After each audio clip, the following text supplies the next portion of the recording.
ஆவியானவர் தாமே இந்த வார்த்தையின் மூலமாய் நம் மத்தியில இடைப்படுவாராக. இந்த காலவேளையில இயேசப்பா நமக்கு சொல்லுகிற ஒரு வார்த்தை, இந்த இந்த அதிகாரம் ஃபுல்லா நீங்க பாத்தீங்கன்னா என்ன சொல்லியிருக்கோம் அப்படின்னா, கர்த்தருக்கு அதாவது கர்த்தருக்கு பயப்படுகிறவர்களே அவரை நம்புங்கள். ஒருவேளை ஏதாவது ஒரு காரியத்துல நீங்க நம்பிக்கையற்ற சூழ்நிலையில இருக்கிறீங்க அப்படின்னு சொன்னா, அநேக நேரங்கள் ஜெபித்தும் அதற்கான பதில பார்க்க முடியாதபடிக்கு நீங்கள் சோர்ந்து போய் ஒருவேளை இந்த பிரேயரை நீங்க கேட்டுட்டு இருக்கலாம்.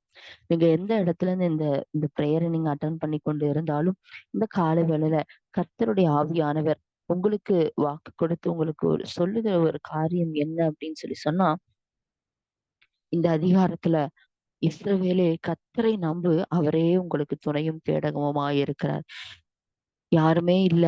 நாங்க ஒரு தனியா விடப்பட்டது போல இருக்கிறோம். எங்களுக்கு உதவி செய்யக்கூட யாரும் இல்ல. எங்களுக்கு எதுவுமே தெரியாது அப்படின்னு சொல்லி ஒரு கைவிடப்பட்ட சூழ்நிலையில இருந்தா கூட ஆண்டவர் வாக்கு கொடுக்கிறாரு. இஸ்ரவேலே கர்த்தரை நம்பு. ஆண்டவருடைய பிள்ளைகளை பார்த்து சொல்றாரு, நீ என்ன நம்புங்க. நான் உங்களுக்கு துணையாகவும், கேடகமாகவும், பாதுகாப்பாகவும், அரணாகவும் இருக்கிறேன் என்று வாக்கு கொடுக்கிறேன். இந்த இந்த தலைப்பு ஃபுல்லா அந்த 115வது சங்கீதத்துல நீங்க வாசித்தீங்கன்னா, இதுல ஃபுல்லா என்ன சொல்லப்பட்டிருக்கும் அப்படின்னா, கர்த்தர் பரலோகத்தில் இருக்கிற கர்த்தர் நம்மை நம்புகிறவர்களை ஆசீர்வதிக்கிறார். அதனால அவரை நம்புங்க அப்படின்னு சொல்லி இந்த வசனம் ஃபுல்லா சொல்லியிருக்கு. யாரெல்லாம் அவரை நம்புறாங்களோ அவங்களுக்கெல்லாம் ஆசீர்வாதம். யாரெல்லாம் யாரெல்லாம் ஆண்டவரை பிடிக்கிறாங்களோ அவங்களுக்கு ஆசீர்வாதம். அதான் இந்த அதிகாரத்துல சொல்லப்பட்டிருக்கு. இஸ்ரவேலே நீ கர்த்தரை நம்பு.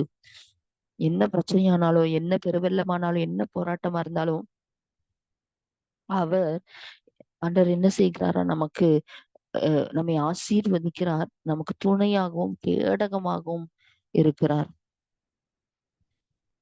நம்மோடு கூட இருக்கிறார். இங்க சொல்லப்பட்டிருக்கிறது அழகா ஒரு வார்த்தை 115வது சங்கீதத்துல 2வது வசனம்.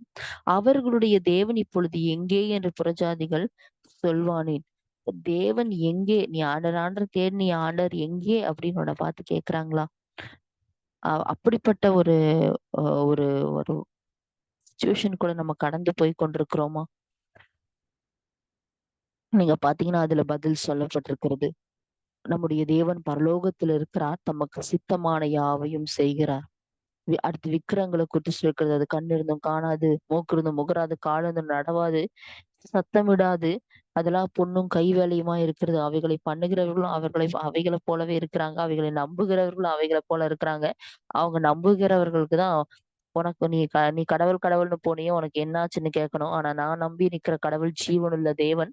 நீங்க என்ன பார்த்து இந்த கேள்வியை கேட்கக்கூடாது. இஸ்ரவேலாகிய நான் கர்த்தரை நம்பியிருக்கிறேன். அவர் எனக்கு துணையும் கேடகமா இருக்கிறார் என்று சொல்லி நம்ம ஆண்டவரை குறித்து உரிமையா சொல்லுகிறதாக பரலோகத்துல இருக்கிற தேவனை நம்பி அறிக்கையிடத்தக்கதான ஒரு வார்த்தை தான் இந்த வார்த்தை. இந்த இஸ்ரவேலை கர்த்தரை நம்பு, அவரே துணையும் கேடகமுமா இருக்கிறார். தேவனை நம்பி என்ன என்ன பாத்தீங்க உங்களோட வாழ்க்கையில சூழ்நிலைகள் இப்படி இருக்கு அப்படின்னு ஆண்டு நமக்கு பதில் தராதது போல சில பாதைகளுக்குள்ள நம்ம சில வேலைகள்ல கடந்து போக நேரிடலாம். ஆனாலும் ஒண்ணே ஒண்ணு மட்டும் புரிஞ்சுக்கணும். ஏசப்பா நம்மோடு கூட இருக்கிறார். அவர் ஒரு நாளும் நம்மளை விட்டு விலகல, கைவிடல.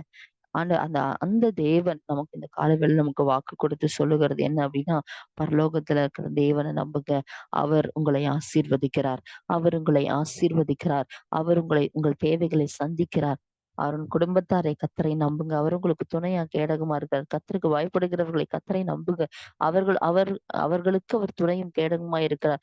கர்த்தர் நம்மை ஆசீர்வதித்திருக்கிறார். இன்னும் ஆசீர்வதிப்பார். கர்த்தருக்கு பயப்படுகிற பெரியோர் சிறியோரை ஆசீர்வதிப்பார். பிள்ளைகளை வர்த்திக்க பண்ணுவார். அதனால நாம என்ன பண்ணணும்? அவரை துதிக்கணும். அவரை சார்ந்து கொள்ளணும். அவரை நம்பணும். அவரை முற்றிலுமாய் சார்ந்து கொள்ளணும். அவரை நம்பிக்கையாய் கொண்டிருக்கிறவர்கள் பாக்கியவான்கள். வேதத்துல எங்க பார்த்தாலும் அவரை நம்புங்க. நாங்க நம்பதான் செய்யறோம் அப்படின்னு சொல்லிட்டு நம்மளுடைய தனிப்பட்ட வாழ்க்கையில நம்ம நம்புறோம். நான் ஆண்டவரை நம்புறேன் அப்படின்னு சொல்லிட்டு வாயளவுல சொல்லிட்டு நம்ம மாம்ச புயத்தின் மேல நம்மளுடைய படிப்புல, வேலையில, திறமையில நம்மளுடைய இல்ல டாக்டர்ஸ் மேல, டீச்சர்ஸ் மேல, ப்ரொஃபசர்ஸ் மேல, ஒரு ஹையர் அஃபீஷியல்ஸ் மேல நம்பிக்கை வைத்து அப்படி ஏதாவது ஒரு காரியத்துக்கு நம்ம காத்திருப்போம்னா அதுல நம்மளால ஜெயத்தை பெற்றுக்கொள்ள முடியாது.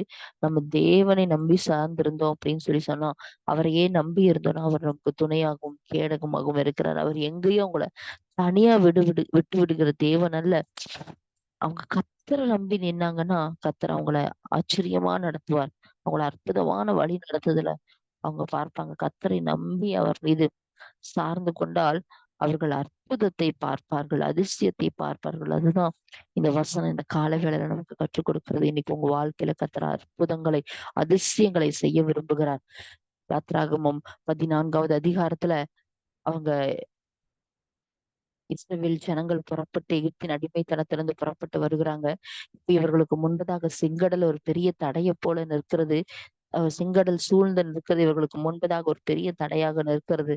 இப்ப இவர்கள் பயந்து இதுல அங்க நீங்க பாத்தீங்கன்னா, ஈரோத் பள்ளத்தாக்கின் முன்னடியிலே பாளையம் இறங்கி இருக்கிறாங்க.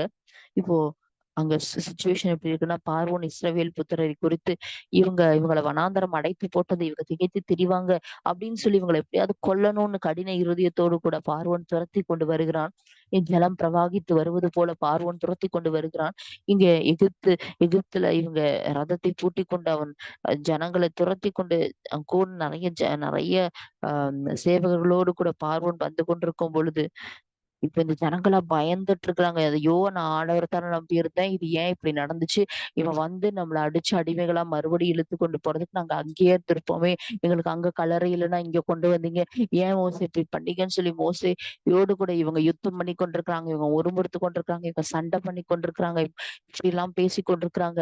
ஆனா, அந்த இடத்துல ஆண்டவர் சொல்றாரு, அ நீங்க அந்த வசனத்த வாசிச்சீங்கன்னா, கர்த்தர் தான் பார்வோனுடைய இதயத்த கடினப்படுத்தி அவன பின்பதாக வர வைத்திருக்கிறார் அப்படிங்கிறதையும் மோசே ஜனங்களை நோக்கி சொல்லுகிற வார்த்தை பயப்படாதீங்க. நீங்க நின்னு கொண்டு கர்த்தர் உங்களுக்கு செய்யும் ரட்சிப்பை பாருங்க. அவர் உங்களுக்காக யுத்தம் பண்ணுவார். நீங்க சும்மா இருப்பீர்கள். எனக்கு யாருமே இல்ல அப்படின்னு சொல்லி எனக்கு துணையே இல்ல. இந்த இடத்துல இந்த பார்வோன் வந்து என்னை அழித்து போடுவான். நான் மாண்டு போவேன்னு சொல்லி பயத்தோடு கூட இருந்த அந்த இஸ்ரவேல் ஜனங்களுக்கு கர்த்தர் சொன்ன வார்த்தை, இஸ்ரவேலே கர்த்தரை நம்பு. அவர் உனக்கு துணையும் கேடகமுமா இருக்கிறார். யாருமே இல்லாத இடத்துல யார் தப்புவிக்க முடியுன்ற இடத்துல அந்த இஸ்ரவேல் ஜனங்களுக்கு யார் துணையாய் கேடகமாய் இருந்தா, ஆண்டவரே துணையாய் கேடகமாய் இருந்து அந்த பார்வோனை கர்த்தர் சமுத்திரத்திலே மடங்கடித்து போட்டார். முற்றிலுமாய் அதமாக்கி போட்டார். மறுபடியும் பார்வோன் எழும்ப முடியாதபடிக்கு முற்றிலுமாய் அதமாக்கினார். இன்னைக்கும் சில பிரச்சனைகள் உங்களை துரத்திக்கிட்டே இருக்கிறா. சில காரியங்கள் உங்களுக்கு பதில் கிடைக்கலையா? சில காரியங்கள் உங்களுக்கு விடுதலை இல்லையா? சில காரியங்களை நீங்க தாண்ட முடியாத ஒரு சிச்சுவேஷன்ல இருக்கிறீங்களா? ஆவியானவர் உங்களுக்கு வாக்கு கொடுக்கிறார். நீங்க எப்படிப்பட்ட சூழ்நிலையோடு கூட நீங்க போராடி கொண்டிருந்தால் இன்று கண்ட எகிப்தியனை நீங்க என்றும் காண்பதில்லை. இன்று பார்த்து கொண்டிருக்கிற பிரச்சனைய நீங்க என்றும் பார்க்க போவதில்லை. இன்று உங்களோடு போராடி கொண்டிருக்கிற எந்த காரியங்களும் இனி உங்களோடு கூட போராட போவதில்லை. அவர் உங்களுக்காக யுத்தம் பண்ண போகிறார். அவர் உங்களுக்கு துணையாய் கேடகமா இருக்கிறார். எனக்காக யாராவது இந்த இடத்துல பேசினா நல்லா இருக்குமே, எனக்காக யாராவது சப்போர்ட் பண்ணா நல்லா இருக்குமே, எனக்காக பேசக்கூட ஆள் இல்லையேன்னு நினைச்சு வேதனையோடு கூட இந்த செய்தியை கேட்டுட்டு இருக்கிறீங்களா? நீங்க எந்த இடத்துல இருந்தாலும் நீங்க நின்று கொண்டு அவர் உங்களுக்கு செய்யும் ரட்சிப்பை பாருங்க.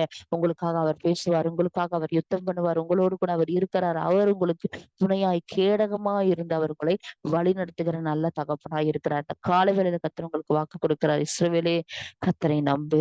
பரலோகத்தில் இருக்கிற தேவனை நம்புகிறவர்கள் பாக்கியவான்கள். அவர்கள் நன்மையை சுதந்திரித்துக் கொள்வார்கள்.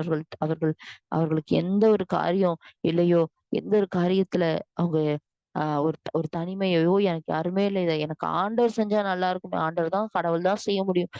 தெய்வம் தான் செய்ய முடியும் இப்படி சொல்றோம் இல்லையா? தெய்வமே இறங்கி வந்து செய்ய போகிறார்.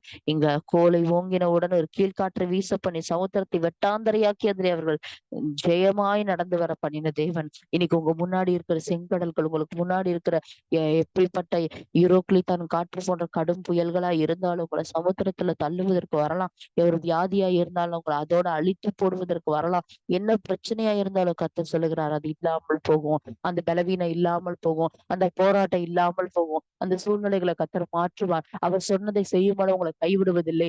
இஸ்ரவேலே, ஆரோன் குடும்பத்தாரே, நீங்கள் கர்த்தரை நம்புங்கள். கர்த்தரை சார்ந்து கொள்ளுங்கள். கர்த்தரை நம்பிக்கையாய் கொண்டிருக்கிறவர்கள் பாக்கியவான்கள். பாக்கியவான்கள். கர்த்தரை நம்பி நின்னுங்க. கர்த்தர் உங்க வாழ்க்கையில அற்புதத்தை செய்வார். எசேக்கியா நம்பி நின்னா தன்னோட சூழ்நிலைகள்ல அவனோடு கூட இருக்கிறார். ஜனங்கள் எல்லாரும் இருக்கிறாங்க. இப்ப எசேக்கியாக்கு எதிரா சனகரிப் அசரியா ராஜா புறப்பட்டு வருகிறான் படையெடுத்து கொண்டு. இப்ப இப்படி வரும் பொழுது இவனுக்கு ஒரே பயம், என்ன நடக்க போகுது அப்படின்னு தெரியல. இந்த மாதிரி ஒரு சூழ்நிலையில அவன் நம்பிக்கை யாரா இருந்தாங்க அப்படின்னா, அவன் நம்பிக்கை யெகோவா தேவனாய் இருக்கிறத பார்க்கிறோம். தேவனை மட்டும் நம்பின்னு இருக்கிறான். தேவன் வருவார். அவர் நம்மை காப்பாற்றுவார். இப்போ இந்த ஜனங்களுக்கெல்லாம் என்ன கேள்வின்னா, அந்த அசீரியன் வந்து யாரையும் விட்டுட்டு போனதா சரித்திரமே இல்லை. எங்க போனாலும் அந்த ஜனங்களை அடித்து அந்த ஜனங்களை கைப்பற்றி அவங்களுடைய தெய்வங்களையும் பிடித்து கொண்டு போய் அவன் வைத்திருக்கிற ஒரு பொருட்காட்சியில அடுக்கி வைக்கக்கூடிய ஒரு நபராகத்தான் அந்த அசீரியன் இருந்தான். இப்போ இப்படி இருந்த அந்த அசீரியனை கர்த்தர் முற்றிலுமாய் மடங்கடித்து போடுவதற்கு இவன் இந்த எசேக்கியாவை துரத்தி கொண்டு வருகிறான். இப்ப கர்த்தருடைய திட்டம் என்ன அப்படின்னா, ஆண்டவர் இந்த வார்த்தையின்படி இஸ்ரவேலே கர்த்தரை நம்பு அவரே உனக்கு துணையும் கேடகவுமாய் இருக்கிறார். இந்த எசேக்கியாவுக்கு நம்பிக்கை இல்ல. நம்பிக்கை நம்புகிறதுக்குன்னு யாரும் இல்ல. அவனுக்கு ஒரு பிரச்சனை அவன் பக்கத்துல இருக்கிற வேற ஏதாவது ஒரு ராஜாவை தேடி போகல. அவன் தேவனை நம்புறான். ஜனங்ககிட்டயும் அந்த நம்பிக்கையை கொடுக்குறான். நம்ம ஆண்டவர் நம்பி நிற்போம்னு சொல்றான். இன்னைக்கு நமக்கு ஒரு பிரச்சனை வந்தா நம்ம மத்தவங்க யார்ட்டையாவது போறோமா? இல்ல கர்த்தரை நம்புவோம், கர்த்தரை சார்ந்து கொள்வோம், அவரை பிடித்துக் கொள்கிறோமா? கர்த்தரையே தன் நம்பிக்கையாய் கொண்டிருந்தான் எசேக்கியா. எல்லாரும் அந்த சனகரிப் அவனுடைய ஆட்கள்லாம் மிரட்டுறாங்க. நீ யாரை நம்பிட்டு இருக்கிற? இது வரைக்கும் நான் எத்தனை இடத்துக்கு யுத்தத்துக்கு போயிருக்கிறேன். எந்த தெய்வங்கள் யாரை காப்பாத்துச்சு? உன் தெய்வம் மட்டும் பெருசா? உன் தெய்வம் மட்டும் காப்பாத்திருமா? இப்படிதானே நம்மளுடைய சூழ்நிலையிலும் கேட்கறாங்களா? நம்மளுடைய வாழ்க்கையில அப்படி கேட்கறாங்களா? இதுவரைக்கும் இந்த பலவீனத்துல யார் தொலைச்சா? இதுவரைக்கும் இந்த பிரச்சனையில யார் ஜெயிச்சா? இதுவரைக்கும் இந்த சூழ்நிலையில யார் தாண்டி வந்தா? உலகமே இதை ஃபேஸ் பண்ணிட்டு இருக்கு. உலகமே இதுல இல்லாம போயிருக்குது. உலகமே இதுல அழிவை பார்த்திருக்குது. நீ மட்டும் இதுல எப்படி தப்பிக்க முடியும்? நீ மட்டும் இதுல எப்படி நீ ஜெயிச்சிட முடியும்னு நினைக்கிறேன்னு சொல்லி கேட்கறாங்களா? நீங்க சொல்லுங்க. நான் ஆராதிக்கிற தேவன் ஜீவன் உள்ளவர். அவர் எனக்கு துணையா கேடகமா இருக்கிறாரு. அவர் செங்கடலா இருந்தாலும் துணையா இருக்கிறாரு. அக்கினி சூளையா இருந்தாலும் துணையா இருக்கிறாரு. சிங்க கெவியா இருந்தாலும் அவர் உங்களுக்கு துணையாகும். கேடகமாய் இருந்து உங்களை பாதுகாக்கிறாரு. இப்ப இந்த இசைக்கு ஜனங்களும் பயந்து இருந்த பொழுது கர்த்தர் இவங்க ஆண்டவர் நோக்கி இவங்க செபிக்கிறாங்க. சனகரி மிரட்டி கொண்டிருக்கிறான். அவன் நீ என்னத்த நம்பிட்டு இருக்கிற? நான் ஒரே ராத்திரியில உன்னோட கதையை முடிப்பேன்னு சொல்லி பயமுறுத்தும் பொழுது அதே ராத்திரியில அந்த ராஜாவுடைய அவனுடைய கூட்டத்தாருடைய மொத்த கதையும் கர்த்தர் முடிக்கிறாரு. சித்த பிரேதங்களாக அடுத்த நாள் விழுந்து கிடக்குறாங்க. எசேக்கியா கொண்டிருந்த நம்பிக்கை வாய்த்தது. அவன் தேவனை நம்பி இருந்தான். அவன் வெட்கப்படவில்லை. கர்த்தர் அவனை உயர்த்தினார். கர்த்தர் அவனுடைய தலையை நிமிர பண்ணினார். இன்னைக்கும் ஏதோ ஒரு இடத்துல என் ஆண்டவர் இருக்கிறாருன்னு உங்க குடும்ப நபர்கள் எல்லாரும் முன்னாடி சொல்லிடுறீங்களா? என் ஆண்டவர் நான் நம்புறேன், இதை கர்த்தர் மாத்துவார் நம்புறேன். கூட இருக்கிறவங்க எல்லாம் சிரிக்கிறாங்களா? வேலை செய்யற இடத்துல, வீட்டுக்குள்ள நீ ஆண்டவர் ஆண்டவர்ன்ற எதுவுமே உன் வாழ்க்கையில நடக்கலன்னு சொல்றாங்களா? இந்த இந்த மாசத்துல கர்த்தர் உங்க வாழ்க்கையில அதை வாய்க்க செய்வார். இந்த இந்த மாதத்துல இந்த நாட்கள்ல கர்த்தர் அதை வாய்க்க செய்வார். இஸ்ரவேலின் தேவனையும் உங்களுக்கு துணையும் கேடகமா இருக்கிறாரு. எந்த பிரச்சனையை தொடர்ந்து இந்த 5 மாதங்கள் பாத்தீங்களோ, இந்த 6வது மாதத்தின் 3ஆம் நாள்ல கர்த்தர் நமக்கு வாக்கு கொடுக்கிறார். இன்று கண்ட எகிப்தியனை நீ என்றும் காண்பதில்லை. இன்று பார்த்துட்டு இருக்கிற துரத்திட்டு இருக்கிற எந்த பிரச்சனைகளும் இனி உங்களை துரத்த போகிறது இல்லை. ஏன்னா அவர் உங்களுக்கு கேடகமா இருக்கிறார். அவர் உங்களுக்கு துணையா இருக்கிறார். நீங்க தனியா இல்ல, அவர் உங்களுக்கு துணையா இருக்கிறார். அவர் உங்கள் கரத்தை பிடித்திருக்கிறார். அவர் உங்களை தாண்ட பண்ணுகிறார். அவரே எல்லாவற்றையும் எல்லாவற்றாலும் நிரப்புகிறார். அவர் உங்களோடு கூட இருக்கிறார். அந்த ஜீவனுள்ள தேவனுக்கு மாத்திரம் மகிமை உண்டாவதாகன்னு சொல்லுங்க. ஆண்டவரே, என் வாழ்க்கையில நீங்க எனக்கு துணையா இருக்கிறதுக்காய் நன்றி. எனக்கு கேடகமா இருக்கிறதுக்காய் நன்றி. எனக்கு துருகமா இருக்கிறதுக்காய் நன்றி. நம்ம நம்பிக்கையா இருக்கிறத குறிச்சு நம்ம பார்க்கும்போது நிறைய எக்ஸாம்பிள்ஸ், நிறைய எக்ஸ்பிளனேஷனை கொடுத்துட்டே போலாம். எத்தனையோ பேர் வேதத்துல கர்த்தரை நம்பி நின்றபடினால் அவர்களோட வாழ்க்கை கட்டப்பட்டது. கர்த்தரை நம்பி நின்றபடினால அவர்கள் செழிப்பானார்கள். கர்த்தரை நம்பி நின்றபடினால தடைகள் விலகினது. கர்த்தர் நம்பி நின்றபடினால அதிசயங்களை காண பண்ணினார். இன்னைக்கு நீங்க அவரை நம்பி நிற்கிறது மனுஷங்களுக்கு தெரியுமோ தெரியாதோ, இல்ல மனுஷங்க அது எப்படி வார்த்தைகளால உங்களை காயப்படுத்தலாம். ஆனா நீங்க நம்பி நிற்கிறத அவர் பார்க்கிறார். நீங்க நம்பி நிற்கிறது எல்லாரும் எதிர்த்து இது உனக்கு வராது, இது நடக்காது, இது அப்படின்னு சொல்லி சில கொஸ்டின்ஸ் அவங்க முன்னாடி வைக்கும் பொழுது நான் அவரை நம்புறேன், இது எனக்கு நடக்க அவர் கேடகமா இருக்கிறான்னு சொல்லி நம்பி நிற்கிற ஒரு கூட்டத்தின் மேல அவருடைய பார்வை போகிறது. அப்படி நம்பி நிற்கிற ஒவ்வொருவரையும் கர்த்தர் உயர்த்துகிறார். அவங்களை வெட்கப்பட விடுகிறது இல்ல. அவங்க வாழ்க்கையில கர்த்தர் அவங்களை கீர்த்தியும் புகழ்ச்சியும் ஆய் வைக்கிறார். நம்பி நிற்கிறவர்கள் ஒரு நாளும் வெட்கப்படுவதில்லை. நம்புகிறவர்களை அறிந்திருக்கிறார். அவரே அவர்களுக்கு துணையும் கேடகமுமாய் இருக்கிறார். இருக்கிற இடத்துல கண்களை மூடி தலைகளை தாழ்த்தி ஆண்டவரை நோக்கி பார்க்கலாமா? இந்த காலை வேளையில இந்த நாளை கொடுத்த தேவனுக்கு இந்த நாள்ல ஏதோ ஒரு வாக்குத்தத்தத்தை நமக்கு கொடுக்கலாம் ஆண்டவர். ஏதோ ஏதோ ஒண்ணு தெரிஞ்சதை நான் பேசணும் வரல. ஆனா நேற்றைய தினத்துல ராத்திரியில கர்த்தர் சமூகத்துல இருந்து ஜெபிக்கும் பொழுது கர்த்தர் இந்த வார்த்தை என்னோடு கூட பேசினார். இஸ்ரவேலே, கர்த்தரை நம்பு. நம்பிக்கையற்ற சூழ்நிலையில நடந்து கொண்டிருக்கிற இஸ்ரவேலே, எந்த காரியத்துல நம்பிக்கையை தொலைத்து கொண்டு வந்திருக்கிறியோ அந்த காரியத்துல கர்த்தரை நம்பு. இனி இது மாறவே மாறாதுன்னு எந்த காரியத்தை சொல்றியோ அதுல கர்த்தரை நம்பு. இனி இது சரிய பண்ணவே முடியாதுன்னு எந்த காரியத்தை சொல்றீங்களோ அதுல கர்த்தரை நம்புங்க. கர்த்தர் உங்களுக்கு துணையும் கேடகமா கேடகமாய் இருக்கிறார். அவரே உங்களுக்கு துணையாய் கேடகமாய் இருந்ததை மாற்றுவதற்கு வல்லமையுடைய தகப்பனா இருக்கிறாரு. கண்களை மூடி ஆண்டவர் நோக்கி பார்க்கலாம். எங்களை அதிகமாய் நேசிக்கிறீங்களா அன்பின் ஆண்டவரே. இந்த காலை வேளை நாங்கள் எல்லாரும் ஒரு மனமா கரங்களை உயர்த்தி உம்மை நோக்கி பார்க்கிறோம். இன்னும் ஒரு நாளை காண செய்தீங்களே நன்றி. இந்த நாள் உம்முடைய வார்த்தைகளை கேட்க செய்திருக்கிறீங்களே நன்றி. என்ன எப்பேற்பட்ட செங்கடலோ, எப்பேற்பட்ட அக்கினி சுழியோ, எப்பேற்பட்ட பிரச்சனைகளோ, போராட்டமோ, நாங்க உங்களை நம்பி நிற்கிறோம் ஆண்டவரே.